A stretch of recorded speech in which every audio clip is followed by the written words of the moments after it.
When I was a kid, my mom used to always take us to church, and I would always listen to the pastor talking about getting your soul saved, your soul this, your soul that, and sometimes he would mention spirit. So one day I got to wonder, what is the difference between a spirit and a soul? Throughout the years, my mom moved around, so we went to different churches. So I had an opportunity to ask many pastors, deacons, and other types of preachers, rabbis or whatever, what the difference was. And they would make a puzzled looking face. And then it would seem like they wouldn't know anything about it. Some just flat out told you they kind of didn't know and assumed they were both the same. Some would avoid the question and just start rattling off about certain things in the Bible and how it was good or not good to ask a whole lot of questions about certain things. But I'm assuming that they all went to school for it and they were only taught a certain amount of knowledge, and that's all they were allowed to know. Luckily, during that time, I did some digging, and this is what I came up with. Basically, everything that you encounter is technically a spirit, in this realm and in the next. A spirit is comprised of consciousness, which is pretty much your awareness, mixed with your ego, and then your intelligence and the memories that you acquire. How you see yourself on the prime material plane also determines what you look like in the spirit realm. Some people see themselves as a younger version of themselves, so when they pass on, that's what they look like. The difference between a spirit in the astral and a spirit on the prime material plane is that the spirit in the prime material plane possesses a soul. The soul binds the spirit and the body to the prime material plane and also keeps it running, generating more knowledge, power, and awareness as you grow older throughout the lifetime. In order to exist in the prime material plane, you have to have a soul. Other spirits pretty much just sit around and watch because they can't interact with the environment. Now I'm going to explain to you what a soul is and how it works. The soul is an electromagnetic, nuclear, or plasmic force that resides inside of the body and runs throughout the entire body. Without a soul, you are not alive. It is the God force that keeps your body animated and running, while your spirit controls it. When you go to sleep or have an out-of-body experience, the soul is what keeps the body going while your spirit is out traversing the universe. When you perspire, it's your soul that's extinguishing, which is technically shutting down your body system and preparing for the next life. You take the soul or God energy along with your spirit outside of your body.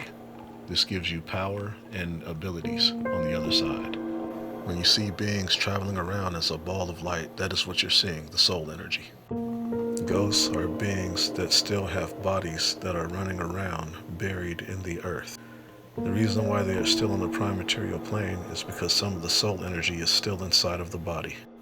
So whenever you see a ghost wandering around in the woods or somewhere in a cemetery, it's because the body is still around somewhere and hasn't totally been destroyed. The last part of the soul to go is the bone, that's the marrow that's inside of the bones, which retains some of the soul energy that's left. The soul has a complex locking mechanism that it cycles the energy through called the chakra system. The chakra system is in place to keep your spirit inside and to keep other spirits out. Every living thing on the prime material plane possesses a chakra system. That's animals and including plants. As long as it's alive, it has a chakra system.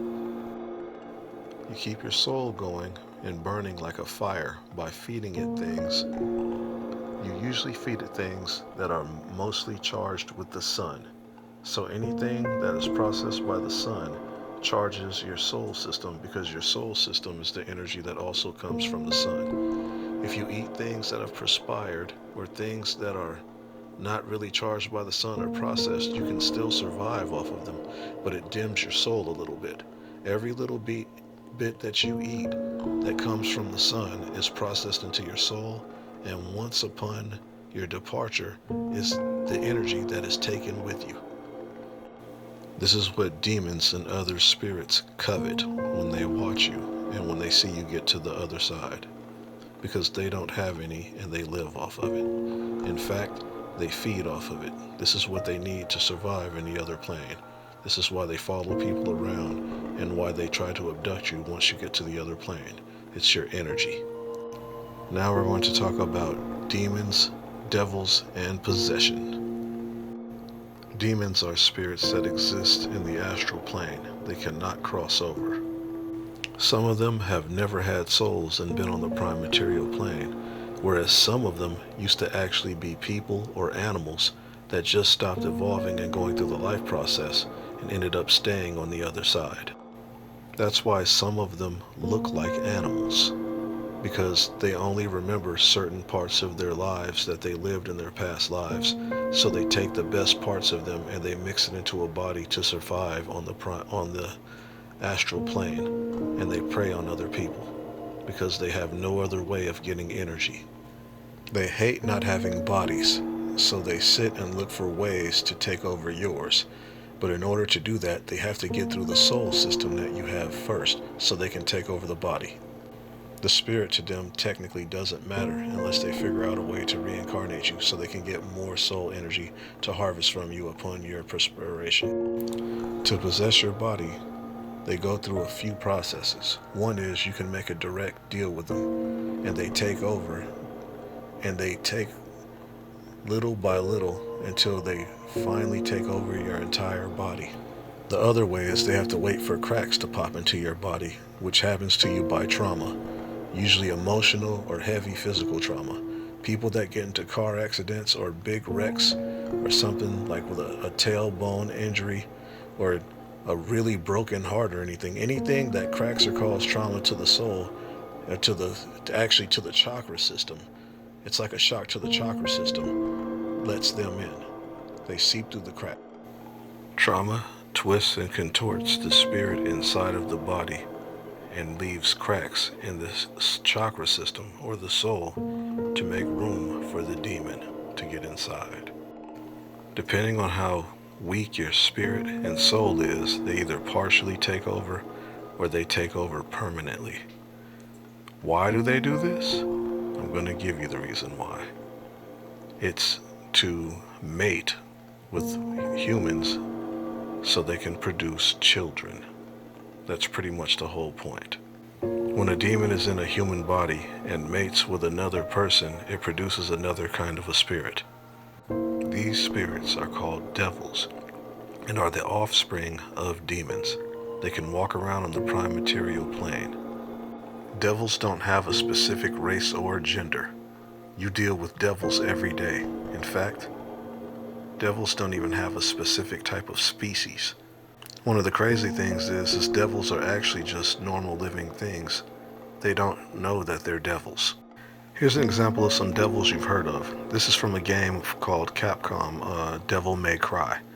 On the right in the picture, you see the demon Sparta in a human form with his human wife and his twin babies that she produced for him. One's name is Dante and the other one's name is Virgil. Devils can also begat their own children.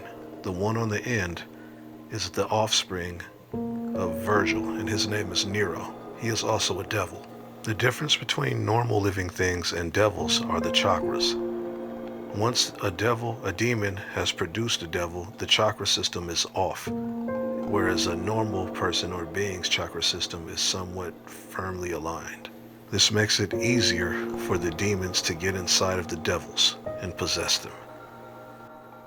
Once they've established a good bloodline, it's easier for them to control the devils and get them to do things that they want that benefit the demon's own benefits, which is technically producing more children so they can have a longer bloodline so they can keep coming back and accruing more power and more soul energy to harvest and eat.